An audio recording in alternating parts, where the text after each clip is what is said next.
I'm Walter Boyne, and this is the story of the United States Air Force. The 70s and the 80s saw the emergence of an Air Force determined never again to fight a war under the terms imposed upon it in Vietnam. When America confronted Saddam Hussein in the Middle East in the early 90s, new attitudes and new weapons were tested under fire. In the 70s and 80s, new generation fighters began to pour into tactical Air Force units. The mighty B-1B came online with the Strategic Air Command. The Fairchild A-10, the Warthog, entered service as a ground attack aircraft.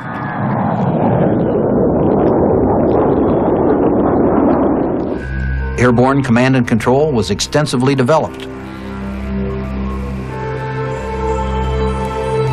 Among additions to command and control equipment were new airborne warning and control aircraft, AWACS.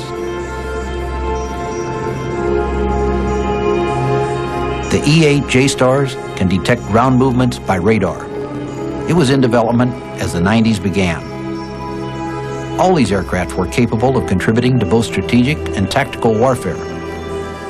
The USAF was now a very different force from the one that had suffered a decade in the jungles of Vietnam.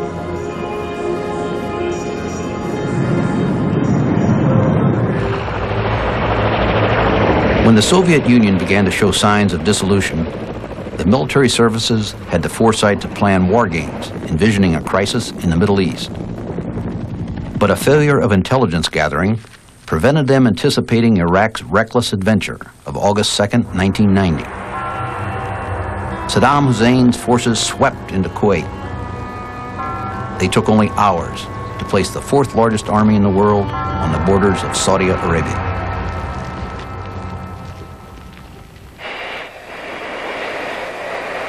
On August 7th, 1990, the first tangible sign of U.S. commitment occurred. 48 F-15 Eagles from the 1st Tactical Fighter Wing made a dramatic non-stop flight from Langley Air Force Base, Virginia, to Dhahran, Saudi Arabia.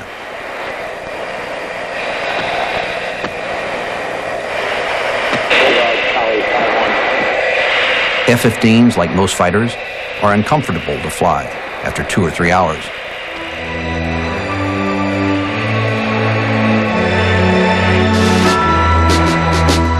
The flight to the Persian Gulf took up to 17 hours, with as many as 9 in-flight refuelings en route.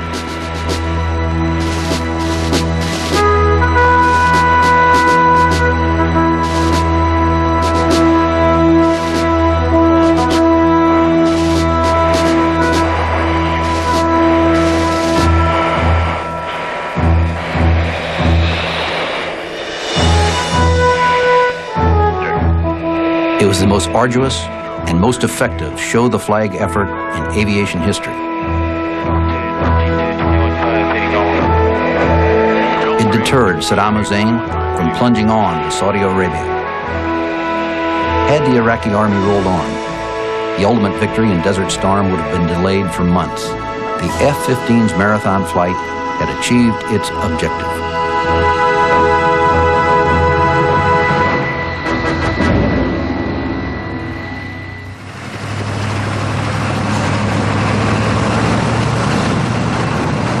American air and sea lift capacity was not great enough to place large forces in Saudi Arabia in a short time. But Saddam's hesitation gave the United States time to build up forces by using the excellent Saudi Arabian port and base facilities.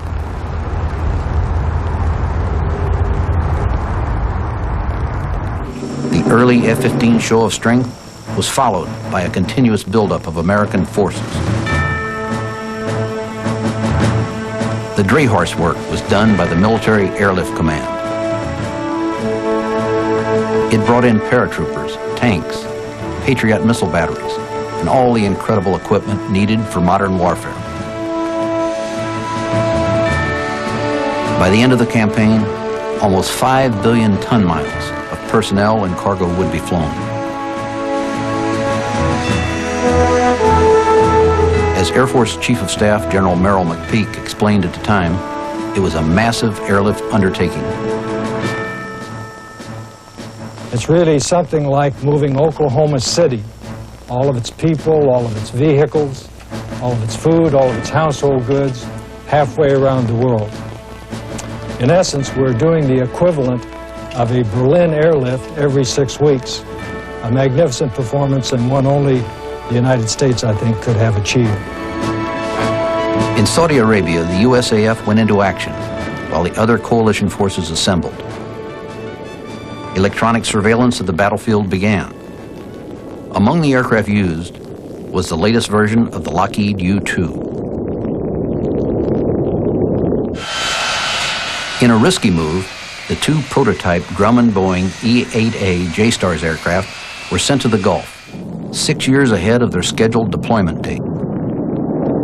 The E-8As are designed primarily to survey the land battle, but they also supplement the AWACS in controlling the air battle.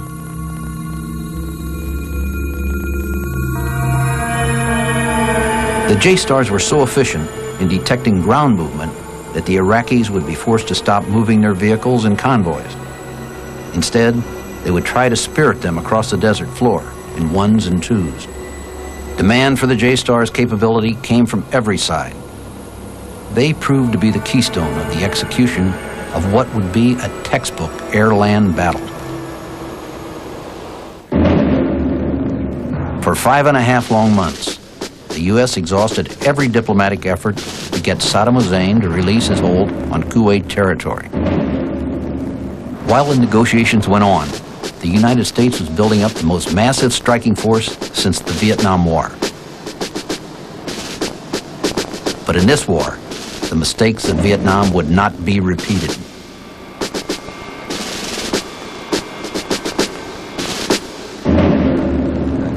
President George Bush and Secretary Cheney enunciated their policies. Then they left General Colin Powell and the military commanders on the scene to carry them out. No, the only Iraqi action I'm aware of was the artillery. This was not another Vietnam. This time the rules of engagement made sense.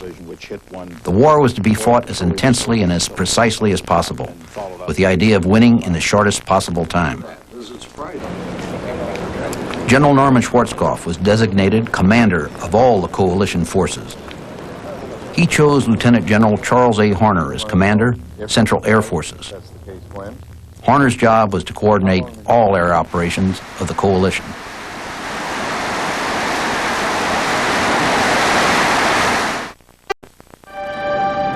As the sun set on the evening of January 16, 1991, secret preparations for the coalition attack were completed. We knew we needed to operate in Iraqi airspace, so he was going to have the home port advantage. We had to penetrate into his territory. To do that, we had to take apart and disrupt his ability to stop us from coming in. In other words, we had to disintegrate his integrated air defense setup.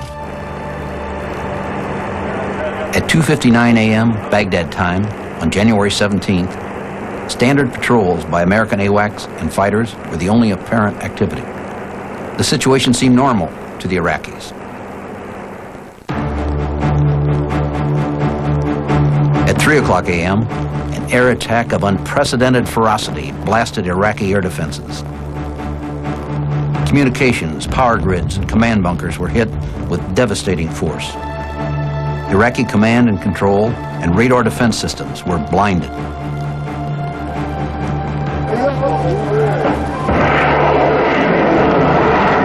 They had been struck by bombs, Air Force and Army helicopters, Navy missiles, and a combination of many kinds of radar jamming equipment. I think going downtown Baghdad. At the same time, Lockheed F-117A stealth fighters began their deadly attack. They opened the path for the other bombers. This weird assemblage of angles and facets is the Lockheed Martin F-117A stealth fighter.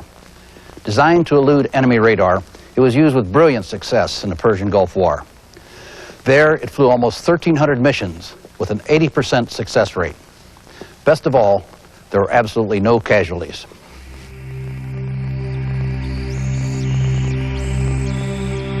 The F-117s, only 2.5% of the force, took out 30% of the toughest targets. They hit 37 the first night. There is no indication that they were ever tracked by Iraqi radar. In the Gulf War, the arduous F-117 missions were always flown at night. They averaged 5.5 hours. 30 minutes of this time was continuous exposure to anti-aircraft fire.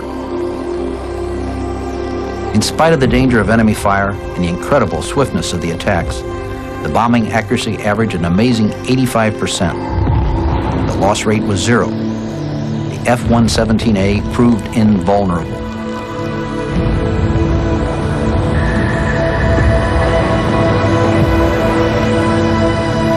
The American public was almost as stunned as the Iraqis by the continuous television presentation of flawlessly executed attacks. We took special care to make sure that we attacked only military targets, and we attacked them quite precisely. Air crews were informed to bring home the ordnance if they weren't sure they were locked to the right target, and we made very few mistakes.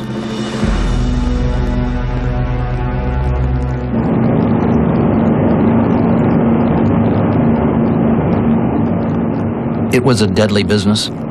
There were hazards everywhere, in high gross weight takeoffs and in blacked out, radio silent, in-flight refuelings at night.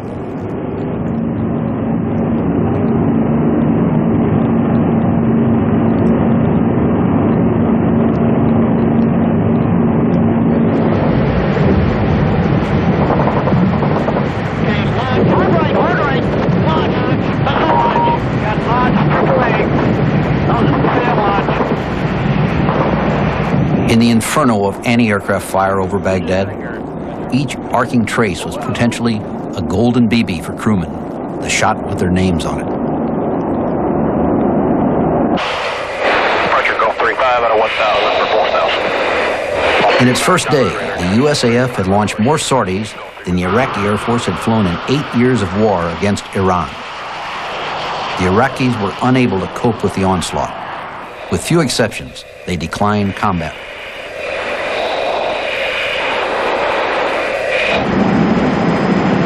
They sat on the ground until their shelters proved vulnerable. Then they elected to fly to safety in the bosom of their recent enemy, Iran. It looks to us as though they stood down on the 9th day of the war, and these clumps here, this one and this big clump, are the flights to Iran.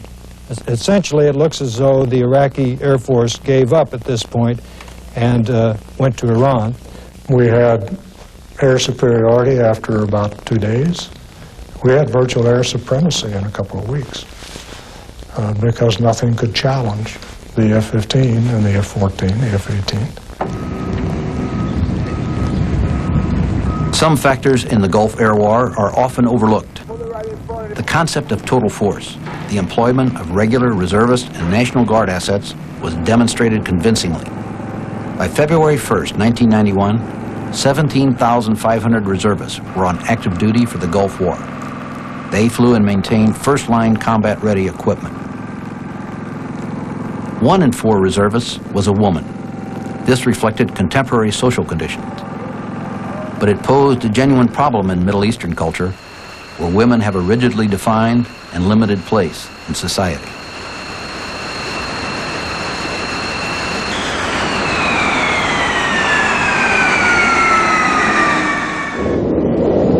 The reserves plunged into combat with Fairchild A-10 attack aircraft.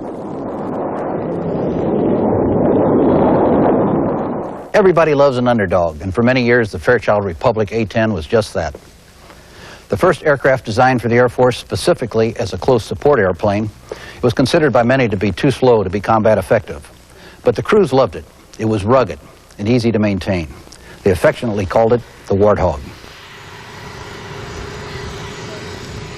The A-10s attacked every sort of ground target, including Scud missiles.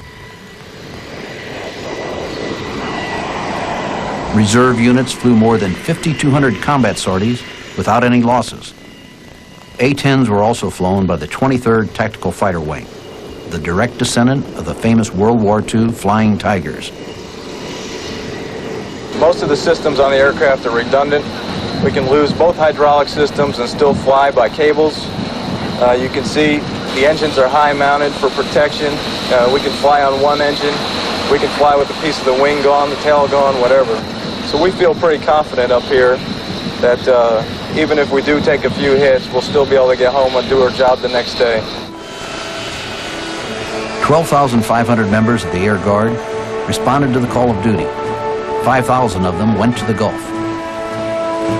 The very first American aircraft to land in Saudi Arabia after the Kuwait invasion was a Mississippi Air National Guard C-141.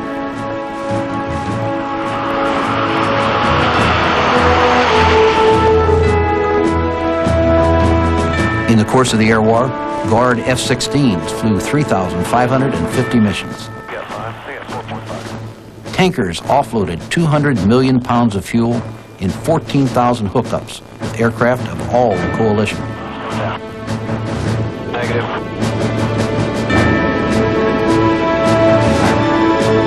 KC-135s and the more modern McDonnell Douglas KC-10s refueled aircraft constantly.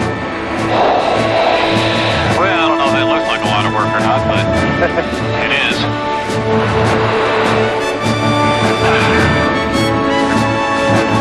It was an impressive showing by true citizen soldiers.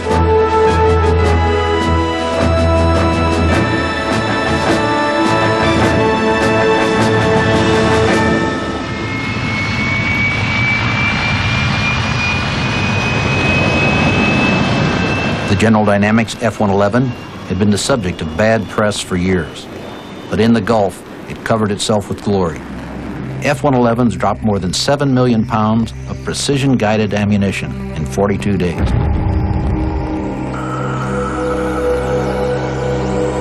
They took out 245 hardened aircraft shelters, hundreds of bunkers and bridges, and as many as 1,500 tanks and personnel carriers.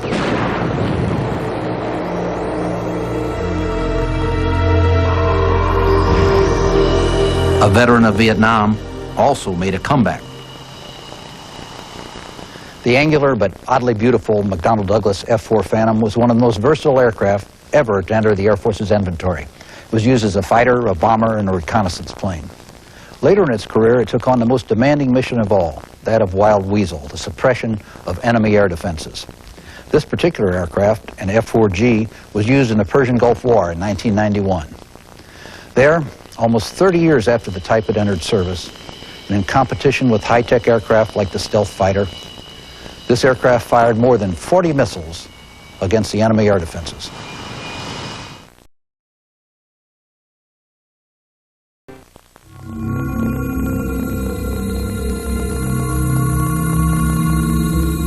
In the process of victory, a new condition emerged, one that was recognized at the time by only a very few people at the top of the command structure. Since the Gulf War, it has become more obvious. It is the fact that air power has been raised to another level, space power. Space is the natural extension of the USAF's operating medium. The Air Force operates over 90% of all military space systems. It supplies almost 50% of the total U.S. space budget, including NASA's share.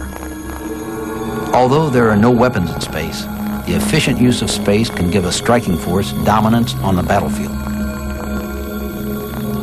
Those concepts put an enormous premium on information warfare, on surveillance, that is, on battlefield awareness.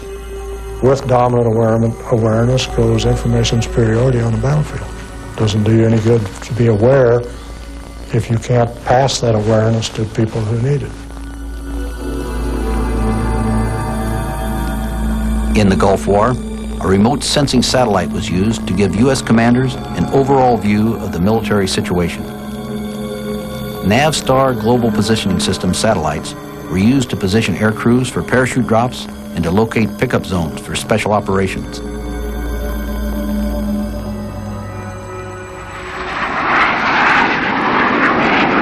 Individual soldiers carried GPS terminals in their backpacks.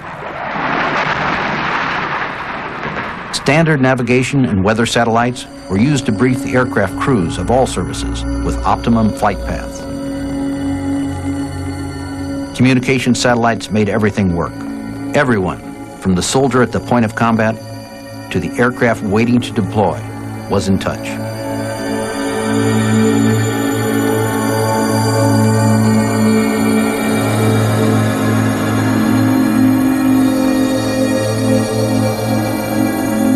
The Global Positioning System satellites are the best example of the precise control that space-based equipment can provide. A network of satellites make up a system to give continuous coverage over the entire Earth, allowing any user to plot their position anywhere in the world to within a 30-foot radius.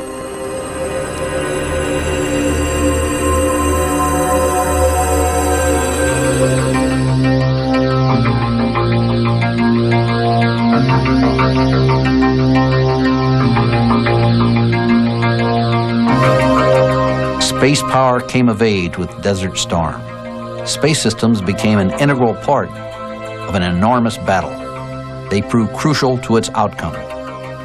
Its net effect was to make the operational combat commands eager customers for space services in the future. The Navstar Global Positioning System provided the means by which Allied land, sea, and air forces could navigate to a point and then fire with unprecedented accuracy. In preceding wars, it had been impossible to know with precision where the enemy was. It was equally impossible to know precisely where your own forces were. In the Gulf War, this was no longer the case. The concept of battlefield awareness came of age. United States Air Force space power was a major factor in its effectiveness. F-16s, operating in the ground attack role, used GPS to arrive at the initial point of their bombing runs. F-15s used another electronic marvel called LANTIRN to hit their targets. The highly appropriate acronym LANTIRN stands for Low Altitude Navigation and Targeting Infrared for Night. In the Gulf, enemy targets were at its mercy. The tanks tried to get off the road. You can see them leaving the road now, driving out into the desert. In fact, some of the tankers tried to run away. You see the people running away. And, of course, we continue to attack. This is a moving tank moving into the desert off the road. And we continue to attack it. When the Iraqis were fleeing north out of Kuwait, they weren't dumb. They went at night. But we were ready for them. The F-15Es with their lantern pods, they shot up a bunch of vehicles at the front, and they shot up a bunch of vehicles at the back, and then during the day we pounded the heck out of it, making buzzing passes over the convoy to warn the drivers to get away, because we weren't trying to kill people, we were trying to kill equipment.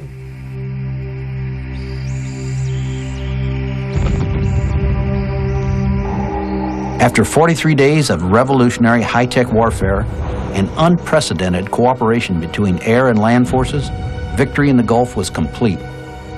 It was run by Schwarzkopf in a way that he elected to run it, and he was backed up by Colin Powell, and he was backed up by the Secretary of Defense, and backed up by the President. And to me, if you're going to fight a war, that's the way to fight it. Take the war to the enemy as quickly, as cleanly, as effectively, and as powerfully as you can. And that was offered by air power, and he used it very wisely. In 43 days of intense day and night combat, we only lost one fighter every 3,200 combat sorties. And we only had 3 fighter deaths. 3. Now, never in the history of armed conflict between 2 opposing armed military forces has there been so much damage inflicted on the one side with so little damage incurred by the other. Never. Never before.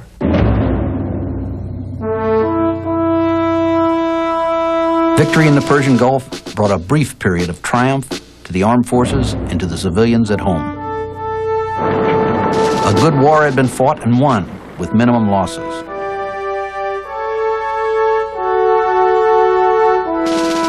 The expensive high-tech equipment that had been so controversial over the years proved itself. The United States had established itself unmistakably as the world's sole superpower.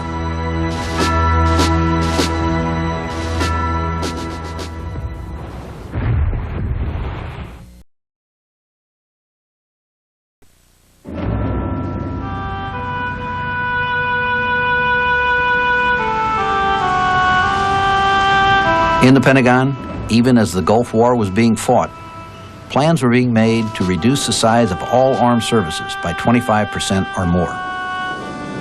Studies were underway to change the Air Force mission to fit in with new funding guidelines.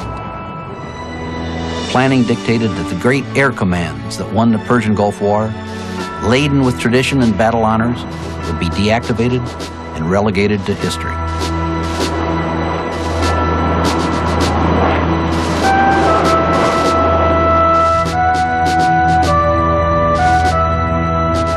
For many people, the most incredible change was the dissolution of the Strategic Air Command. SAC had been perhaps the greatest single reason for American success in the Cold War. 3 generations of Americans had grown up in the security of Curtis LeMay's creation. Without ever dropping a nuclear weapon in anger, SAC accomplished its mission. It had withstood the turbulence of the times for 46 years. It had foregone its nuclear role to become a dropper of conventional iron bombs when necessary. But it never lost sight of its goal of nuclear deterrence.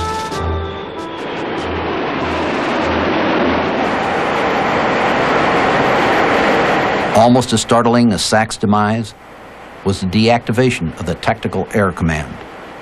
TAC, the USAF fighter force, had been tested and proved in Vietnam. It was brought to the height of its powers in the Gulf War.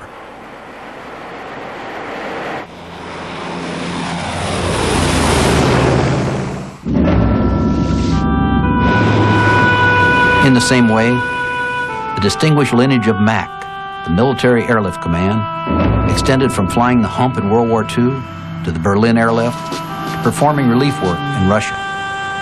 Now MAC was no more. The United States Air Force, in the form America had come to know it over almost half a century, was gone.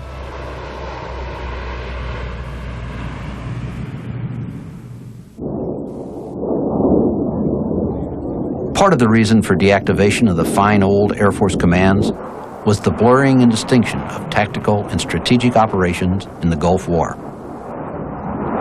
Tactical fighters like the F-15 had been assigned strategic targets.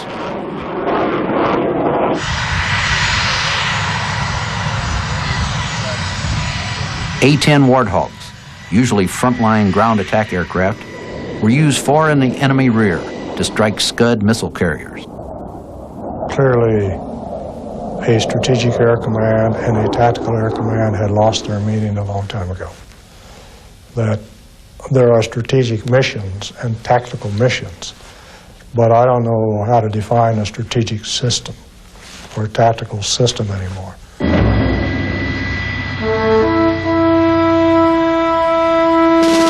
SAC, TAC, and MAC were replaced by 2 new commands.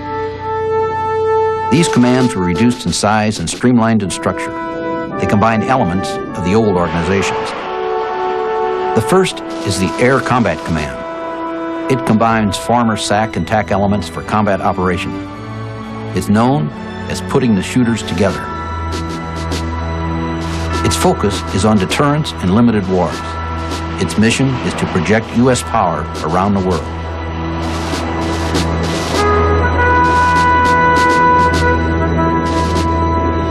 The second new organization is the Air Mobility Command. It combines the airlift elements of MAC with about half of SAC's former tanker force. This combination forms a team with global reach. The one thing we have to remember, though, there was so much hyperbole associated with that reorganization, with the Air Force patting itself on the back, that obscured the fact that this was the most dramatic drawdown in Air Force history, setting aside World War II. The most dramatic drawdown. It had a traumatic effect on the force. Immediately after the Gulf War, the Department of Defense began working on the removal of 1 million military and civilian employees from all the armed forces. There was absolutely nothing going on that would lead us to believe that the defense budget was going any direction but down.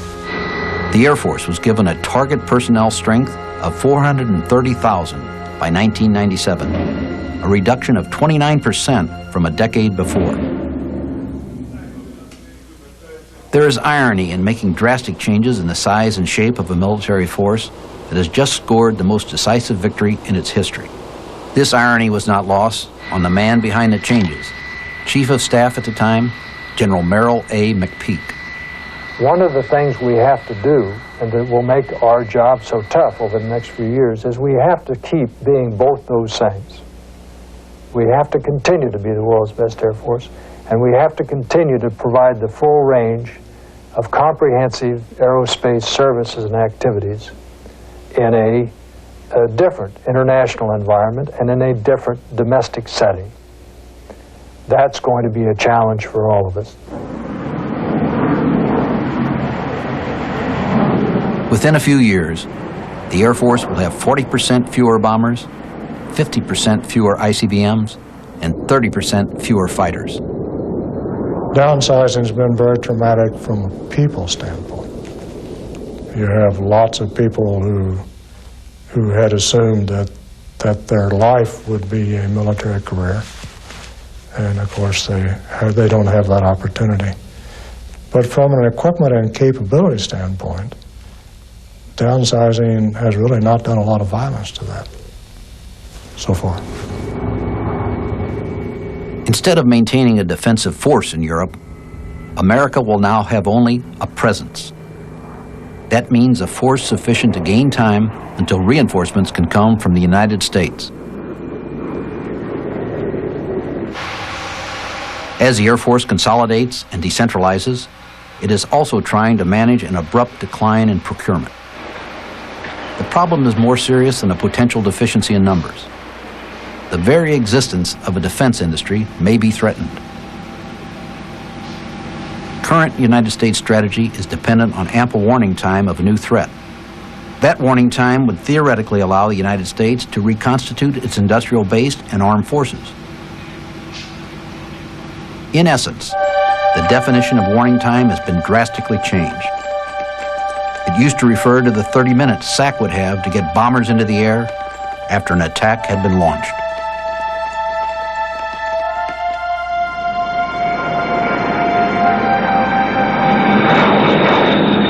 Now, warning time for reconstitution is 4 years, the amount of time necessary to gear up industry and mobilize forces that have been disestablished. 4 years might not be enough. The situation now is not unlike Britain's infamous 10-year rule. It was introduced after World War I by Winston Churchill, and it stunted the growth of British military aviation. Each year, if no threat was apparent for 10 years, it was assumed that there would be no war in that time. Military spending was cut to the bone. The standard and number of military aircraft and other weapons dropped. Britain became weak. It suffered in a series of humiliating diplomatic defeats at the hands of Hitler. Britain's weakness eventually contributed to the outbreak of World War II.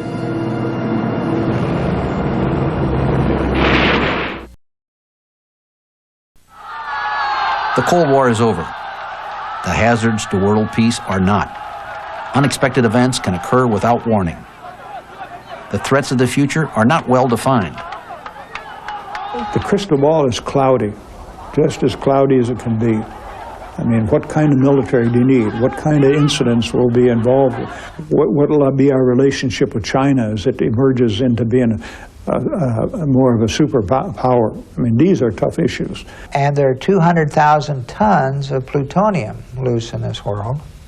It's very difficult to make. It's far more difficult to unmake.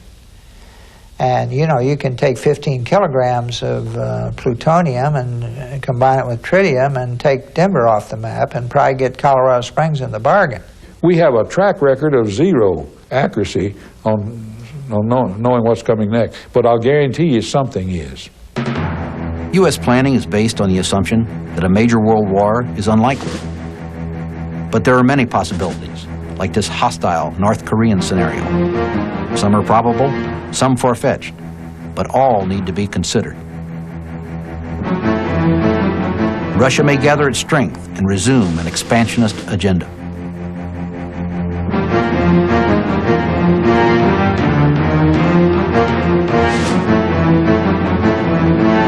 The Republic of China could develop a missile fleet and begin an expansionist policy that would threaten American interests in the Far East. Any one of a number of rogue states could assemble an ICBM arsenal and hold the world hostage.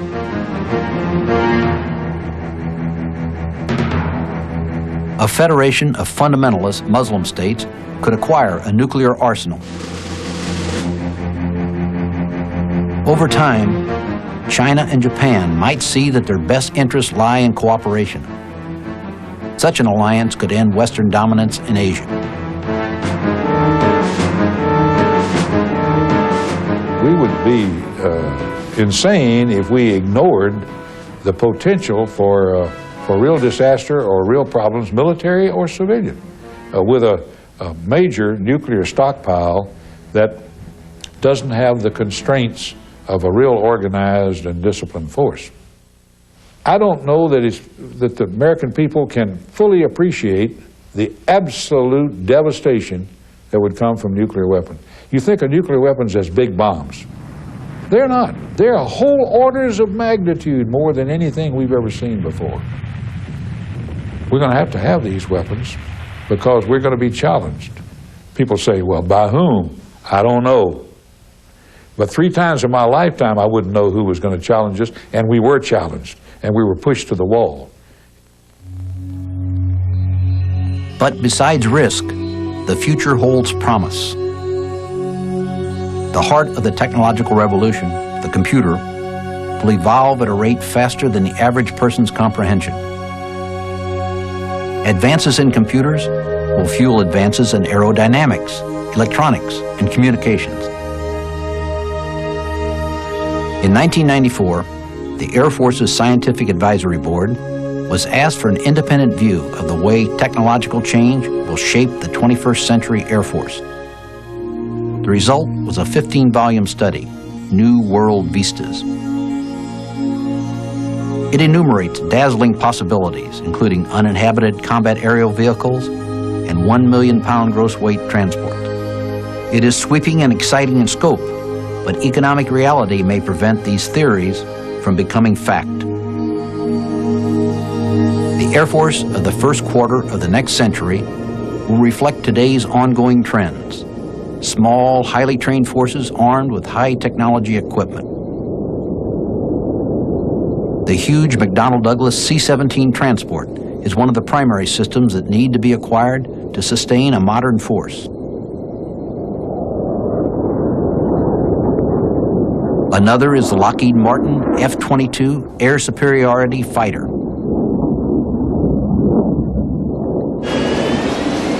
A third system is the Joint Strike Fighter, capable of vertical takeoffs and landings.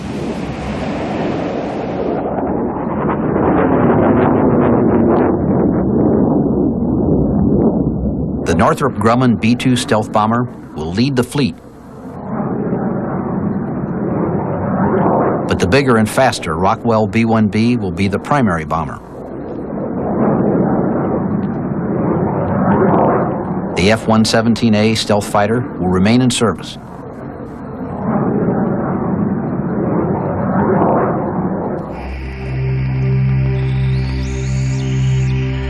In the long term, just as aircraft once faced a sound barrier, so do new technological developments face a cost barrier. A major effort is being made to contain new system costs within achievable limits. But a perceived decline in threat and a geometric rise in cost may drive the Air Force away from its quest for new equipment with continually improved performance.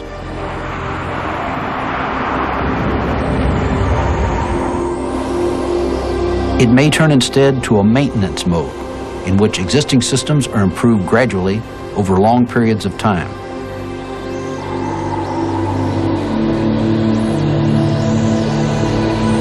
It is not inconceivable that the weapon systems introduced in the next 20 years might endure for a century.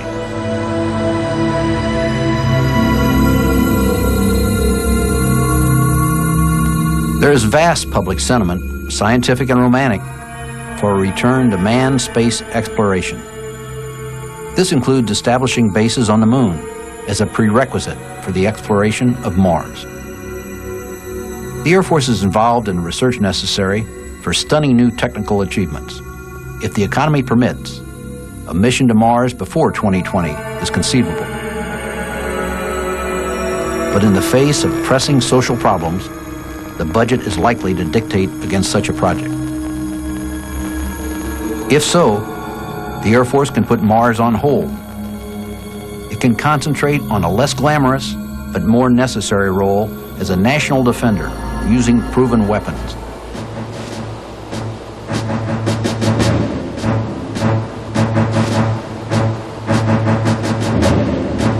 No matter what the coming challenges are, no matter how low the budget levels sink, the future success of the Air Force depends on attracting the same sort of leaders and innovators as those who have served it so well in the past.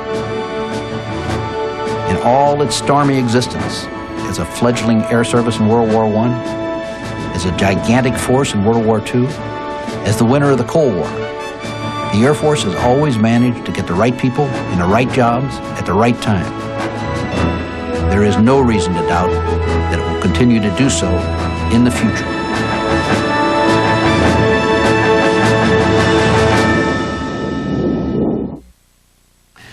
The Cold War may be over, but it's hard to tell at Cheyenne Mountain just outside of Colorado Springs. 1/3 of a mile below ground, beneath 1 million tons of granite, American and Canadian soldiers are right now staring at banks of video screens, still on the lookout for incoming missiles. They also monitor all the satellites circling the globe and make one official announcement every Christmas Eve, that their equipment has detected a large sleigh and 9 reindeer coming from the direction of the North Pole. Fortunately, that's been the only incoming object in 30 years of continuous vigilance. It's all part of our century. I'm Edward Herman for the History Channel. Thank you for watching.